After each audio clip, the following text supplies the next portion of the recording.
Hello everyone and welcome back to our channel. आप सभी का फिर से एक बार वेलकम। सेट एग्जामिनेशन 19 मार्च को होने वाला है और इस वीडियो में हम 2012 सेट एग्जामिनेशन में लाइफ साइंस का जो पेपर सेकंड आया था उसकी बात करेंगे। 2012 में जो सेट एग्जामिनेशन हुआ था उसमें लाइफ साइंसेस के 2 पेपर हुए थे, तो सेकंड पेपर की चर्चा आज हम करते हैं। क्वेश्चन नंबर फर्स्ट जो आया था उसको हम देखते हैं। तो इन क्वेश्चंस को करके डियर स्टूडेंट्स आप लोग आइडिया लगा सकते हैं कि आने वाले सेट एग्जामिनेशन के पेपर का स्तर कैसा रहेगा। पहला प्रश्न है, the heteroduplex DNA means haploid DNA formed as a result of. किसके परिणाम स्वरूप अगुणित डीएनए, जिससे हेटेरोडुप्लेक्स डीएनए भी कहते हैं, बनता है या बनाता है। Recombination, transduction, transformation, deletion. तो बिल्कुल हेटेरोडुप्लेक्स डीएनए जो है डियर स्टूडेंट्स वो रिकॉम्बिनेशन की वजह से बनेगा और आपका आंसर हो जाएगा पुनर्योजन से हेटेरोडुप्लेक्स डीएनए बनता है। क्वेश्चन नंबर 2 है हमारे पास, which molecular orbital has highest energy out of the following. निम्न में से कौन से आणविक कक्षीय में सबसे अधिक ऊर्जा होगी या है। तो अब देखिए सिग्मा स्टार, सिग्मा सिग्मा, तो बिल्कुल, और पाई। तो अगर हम मोलिकुलर ऑर्बिटल की बात करें तो जो पाई वाला है आपका आंसर हो जाएगा। इस ऑर्बिटल में सबसे ज़्यादा एनर्जी पाई जाएगी। शुद्ध डुप्लेक्स डीएनए अणु निम्नलिखित में से किस रूप में नहीं रह सकता है। तो जो शुद्ध डुप्लेक्स डीएनए मॉलिक्यूल है वो लीनियर फॉर्म में रह सकता है, linear and super coiled form में नहीं रह सकता। तो आपका आंसर जो हो जाएगा वो सेकंड वाला यहाँ पर हो जाएगा। सर्कुलर और रिलैक्स्ड रह सकता है, सर्कुलर और सुपर कोइल्ड भी रह सकता है। तो डियर स्टूडेंट सेकंड प्रश्न का आंसर आप रैखिक व अति कुंडलीकरण लगा लेंगे। Linear and super coiled form में purified duplex DNA can't exist नहीं करता है। नेक्स्ट हम बात करते हैं DEA यानी diethyl aminoethyl cellulose and carboxymethyl cellulose are widely used resin for separation of. यानी DEAE सेलुलोज तथा CM सेलुलोज रेजिन किसके पृथक्कीकरण हेतु इस्तेमाल किए जाते हैं। तो डायरेक्ट आपको आंसर लगा देना है, प्रोटीन और न्यूक्लिक अम्ल के सेपरेशन में इनका इस्तेमाल किया जाता है। Feulgen reagent is prepared by using. Feulgen अभिकर्मक या फ्यूजन अभिकर्मक तैयार करने को प्रयोग किया जाता है। Acid fuchsin, basic fuchsin, haematoxylin, eosin. तो बिल्कुल बेसिक फुस्चिन के द्वारा इसको तैयार किया जाता है। सिंपल सा प्रश्न है। The shape of the cell is related to there.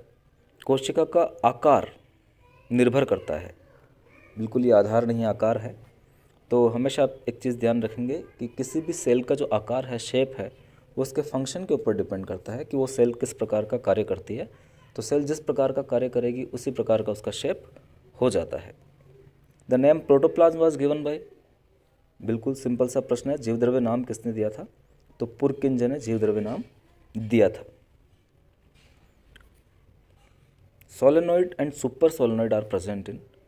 तो जो न्यूक्लियोसोम मॉडल हम देखते हैं क्रोमेटिन मटेरियल का, तो वहाँ पर सोलेनॉइड और सुपर सोलेनॉइड की भी हम बात करते हैं। तो बिल्कुल आपका आंसर हो जाएगा क्रोमेटिन फाइबर में सोलेनॉइड और सुपर सोलेनॉइड व्यवस्था पाई जाती है। सबसे स्थायी आरएनए कौन सा है। Most stable kind of RNA is. तो messenger RNA, transfer RNA, rRNA या एसएनआरएनए। तो बिल्कुल आपका आंसर हो जाएगा राइबोसोमल आरएनए जो होता है वो most stable kind of RNA होता है। क्वेश्चन नंबर 10 की हम बात करते हैं। Ribosomes engaged in protein synthesis in prokaryotes and eukaryotes are dissociated into 2 subunits with the help of। किसकी सहायता से प्रोकैरियोट्स एंड यूकैरियोट्स में प्रोटीन संश्लेषण में संलग्न राइबोसोम्स का 2 सह इकाइयों में पृथक्करण होता है। तो बिल्कुल ये फैक्टर आप डायरेक्ट यहाँ पर लगा लेंगे, IF3 और EIF6 आपका आंसर यहाँ पर चला जाएगा। इन दोनों फैक्टर्स की वजह से जो प्रोकैरियोट्स और यूकैरियोट्स में प्रोटीन संश्लेषण में संलग्न राइबोसोम्स है वो 2 सब यूनिट्स में डिसोसिएट हो जाते हैं या टूट जाते हैं। In eukaryote cell transcription cannot begin until, eukaryotic कोशिका में अनुलेखन का प्रारंभ नहीं होता है जब तक कि दोनों ही डीएनए स्ट्रैंड पूर्णतः अलग नहीं हो जाते, अनेक अनुलेखन कारक प्रवर्तक के साथ बंधे हो, mRNA से B−1 कैप अलग नहीं हो जाते, संपदा से इंट्रॉन्स अलग नहीं हो जाते, the introns are removed from the template. तो बिल्कुल आपका आंसर हो जाएगा अनेक अनुलेखन कारक प्रवर्तक के साथ बंधे हो तो यूकैरियोटिक कोशिका में अनुलेखन का प्रारंभ नहीं होता है उस समय। कौन सा भाग अनुवाद में सीधे सम्मिलित नहीं होता है? तो ट्रांसलेशन की यहाँ पर बात हो रही है, यानी आप लोगों को पता ही है कि सबसे पहले डीएनए से एमआरएनए बनेगा, उसको हम ट्रांसक्रिप्शन कहते हैं, और एमआरएनए से प्रोटीन का संश्लेषण होता है तो उसे हम ट्रांसलेशन कहेंगे। तो बिल्कुल यहाँ पर कौन सा भाग अनुवाद में सीधे सम्मिलित नहीं होगा? तो डीएनए जो है वो डायरेक्ट अनुवादन में या ट्रांसलेशन में सम्मिलित नहीं होता है। Which of the following is first to break the proper sequence? तो बिल्कुल आप लोगों को यहाँ पर कौन जो है वो सीक्वेंस को ब्रेक कर रहा है उसका आंसर लगाना है। तो ऑप्शन है receptor, synapse, motor neuron, sensory neuron. तो बिल्कुल सिनेप्स आपका आंसर देखते ही आप लगा देंगे कि ये श्रृंखला को तोड़ रहा है, सीक्वेंस को तोड़ रहा है। केमिकल सिग्नलिंग बिटवीन ऑर्गेनिजम्स, जीवों के मध्य रासायनिक संकेत एक दूसरे को जानकारी आदान प्रदान करने हेतु, कार्यकी को नियंत्रित करने हेतु, जगह के लिए मारने हेतु, सुरक्षा में साथ रहने हेतु। तो बिल्कुल conveying information to each other के लिए केमिकल सिग्नलिंग काम में ली जाती है ऑर्गेनिजम्स में। Which type of phyllotaxy is present in case of grasses? घास की जब हम बात करते हैं तो कौन सा पर्ण विन्यास घास में दिखाई देगा? तो घास के पर्ण विन्यास की हम बात करें तो आपको लर्न करना, याद रखना है, द्विपंक्तिक या डिस्टिकस पर्ण विन्यास घास में पाया जाता है। एंटीराइनम में जीन का कौन सा म्यूटेंट अरेबिडोप्सिस के एजी म्यूटेंट के समान होता है जो पुष्प के तीसरे और चौथे चक्र को प्रभावित करता है? तो यहाँ पर एंटीराइनम में जीन का म्यूटेंट आपसे पूछा है जो अरेबिडोप्सिस के एजी म्यूटेंट के समान होता है। तो बिल्कुल यहाँ पर आपका आंसर हो जाएगा प्लेना। तो ये जीन का म्यूटेंट है जो फ्लावर के तीसरे और चौथे चक्र को प्रभावित करेगा। On the basis of development odontoid process of axis of mammals is, उत्विकास के आधार पर स्त्रियों की ऑक्सिस का ओडोंटॉइड प्रोसेस है। तो जो ओडोंटॉइड प्रोसेस होता है वो सेंट्रम ऑफ एटलस होता है, सेंट्रम एटलस कशेरुका का। तो आपका आंसर हो जाएगा सेकंड। टिलोलेसितल अंडों के बारे में इनमें से कौन सा वाक्य सत्य है? Which one of the following is true for telolecithal eggs? तो टिलोलेसितल जो एग्स होते हैं उनमें डायरेक्ट आपको पता है कि अधिक मात्रा में पितक जो है या योग जो है वो वेजिटेटिव ध्रुव की ओर पाया जाता है। तो आपका आंसर हो जाएगा मोर योग concentrated at vegetative pole.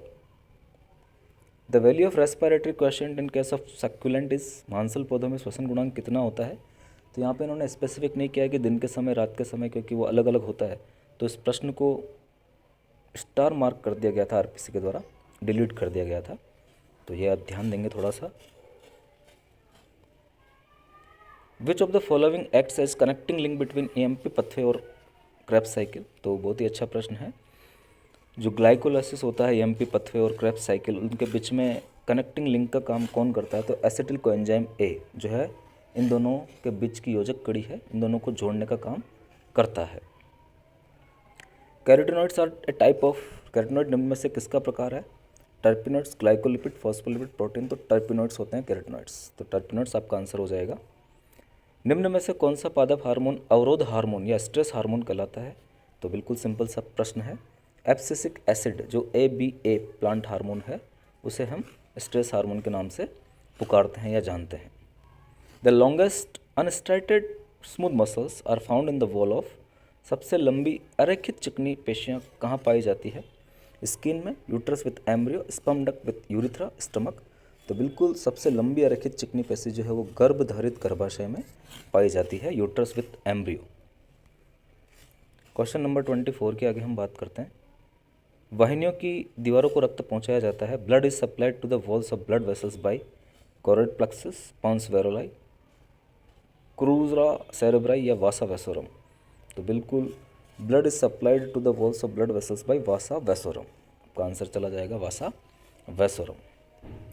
Locust swarms fly to greater distance on stimulus from, टिड्डी दल की लंबी उड़ान का उत्प्रेरक है टिड्डी दल जो लंबी उड़ान भरते हैं वो किसकी वजह से भरते हैं, तो कौन सा फैक्टर यहाँ पर आ जाएगा, बिल्कुल टेम्परेचर की वजह से। आप तापमान आंसर लगाएंगे यहाँ पर।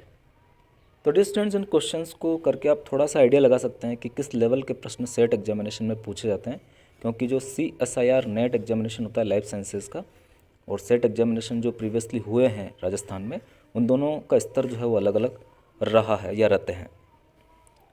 वह अंतःस्रावी ग्रंथि जिसका स्त्रवण सीधे तौर पर कोशिका श्वसन दर पर प्रभाव डालता है वो कौन सी है, तो बिल्कुल BMR को रेगुलेट करने वाली अंतःस्रावी ग्रंथि जो है वो आपकी थायराइड हो जाएगी।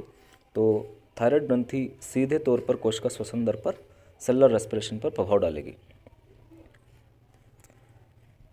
एमेलोजेनेसिस किसके उत्पादन व परिपक्वन की प्रक्रिया है, amelogenesis is the process of producing and maturation of enamel, जो दांतों का इनेमल है, hardest substance of the animal world, उसी के संश्लेषण को या प्रोडक्शन को हम एमेलोजेनेसिस बोलेंगे।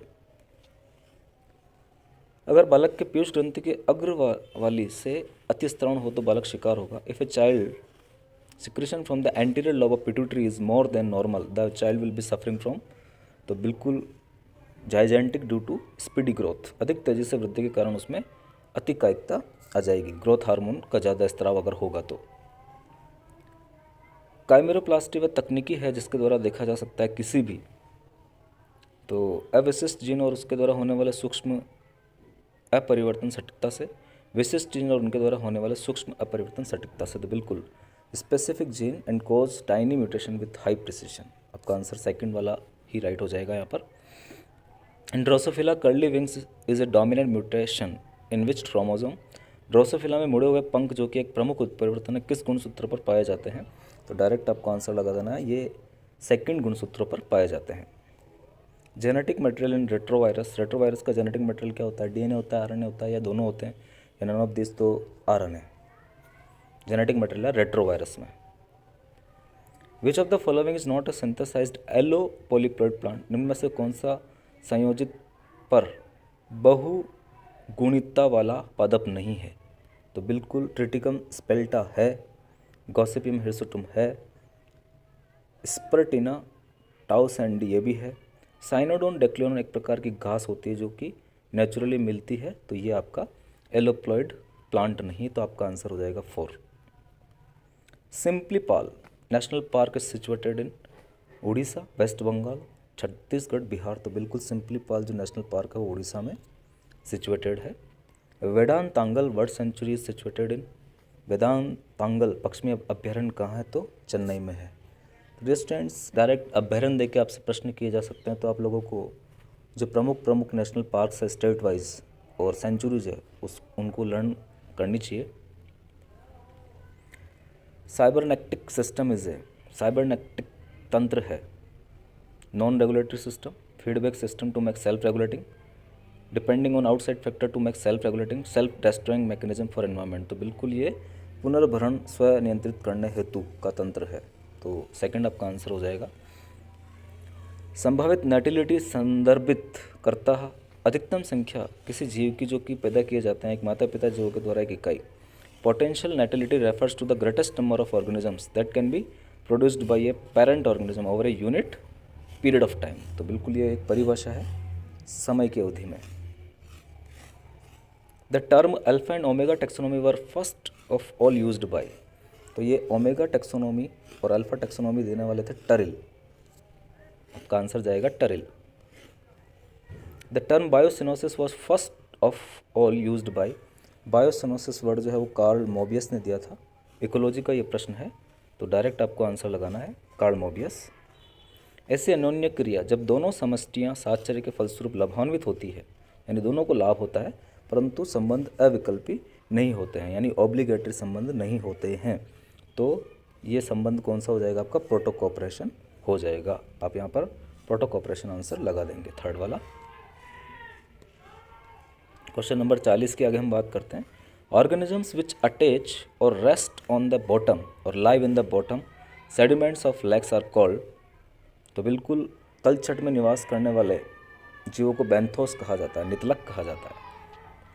अकॉर्डिंग टू कॉप्स रूल, कॉपे के नियम के अनुसार, बिल्कुल अगर आपको कॉप्स रूल आता है तो आप डायरेक्ट आंसर लगा देंगे कि प्राणियों के वंशक्रम भूवैज्ञानिक समय स्केल के साथ आकार में बड़े होते जाते हैं। Runaway hypothesis related to mate choice by, ethology का प्रश्न है, तो डायरेक्ट आपको आंसर लगाना है। रन अवे हाइपोथेसिस मादा द्वारा मातृ लाभ के अभाव में की जाती है, females in absence of maternal benefit. The theory of evolution of sex chromosome से that the 19 pairs of genes, लिंग गुणसूत्र के उद्विकास के सिद्धांत के अनुसार 19 जोड़ी जीन, बिल्कुल आपका आंसर सेकंड हो जाएगा। आप देखेंगे तो एक्स क्रोमोसोम की छोटी भुजा के सिरे पर केंद्रित रहते हैं तथा वाई गुणसूत्रों पर बिखरे हुए रहते हैं। Echolocation is exhibited by, echolocation bat में भी दिखाई देता है आपको, चमगादड़ में पाया जाएगा echolocation. In NMR spectrum the valuable information is not gathered by which of the following, यानी एनएमआर स्पेक्ट्रोस्कोपी की हम बात करें तो संकेतों की संख्या के द्वारा हम बहुमूल्य जानकारी प्राप्त कर सकते हैं। संकेतों की स्थिति से ज्ञात करेंगे, संकेतों के विभक्तिकरण से करेंगे, लेकिन संकेतों के अधिशोषण से यहाँ पर कोई जानकारी प्राप्त नहीं होती है। तो 4 आपका आंसर हो जाएगा यहाँ पर। पादप समुदाय की संरचना के अध्ययन के लिए प्रयोग में ली जाने वाली बिंदु फ्रेम विधि, पॉइंट फ्रेम मेथड, सर्वप्रथम निम्न में से किसके द्वारा दी गई थी? तो पॉइंट फ्रेम मेथड को डेवलप करने वाले थे लेवी एम मेडन। इकोलॉजी का प्रश्न है, mordants are the chemicals used for treatment of cancer, improving the heart beat, better staining of the tissue, better preservation of the tissue. तो बिल्कुल better staining of the tissue के लिए हम मॉडर्न्स का use करते हैं, उत्कों के बेहतर अभिरंजन में मॉडर्न्स का यूज किया जाता है। अबो graph is the sample of, इस ग्राफ को देखने पर हमें पता चलेगा कि लीनियर कोरिलेशन है, डायरेक्ट रेखीय सहसंबंध दिखाई दे रहा है। Stoll's triangle is used for studying inter relating, स्टॉलन्स ट्राइंगल का प्रयोग किसके अध्ययन हेतु किया जाता है? तो सबसे पहले तो आप ध्यान देंगे कि ये ट्राइंगल क्रोमेटोग्राफी में यूज़ होता है, क्रोमेटोग्राफी में यूज़ होता है। और क्रोमेटोग्राफी से रिलेटेड एक्टिविटी हम देखते हैं absorbent activity, adsorbent activity, movement activity या फ्लो एक्टिविटी। तो बिल्कुल क्रोमेटोग्राफी में एडजॉर्बेशन होता है, तो अधिशोषित गतिविधि में स्टॉल ट्राइंगल यूज किया जाएगा। LAUE photograph is one of the methods used in x-ray, तो एक्सरे का एक प्रकार है LAUE और ये एक डिफ्रैक्शन मेथड होता है, तो आपका आंसर यहाँ पर हो जाएगा विवर्तन विधि। तो डियर स्टूडेंट्स, इस प्रकार से जो पेपर सेकंड हुआ था 2012 में उसमें 50 प्रश्न आए थे और जो पेपर थर्ड था उसमें 75 प्रश्न पूछे गए थे। लेकिन अब सेट का पैटर्न चेंज है, पूरी लाइफ साइंसेज से आपके 100 प्रश्न ही पूछे जाएंगे और एक ही पेपर होगा। तो ये 50 प्रश्न देखकर आपको आइडिया लग सकता है कि किस प्रकार के प्रश्न पूछे जा सकते हैं। पेपर थर्ड भी मैं बहुत जल्द नेक्स्ट वीडियो में लेकर आऊँगा, तो आप यहाँ से अपनी तैयारी को मजबूत प्रदान करिए। बहुत बहुत धन्यवाद।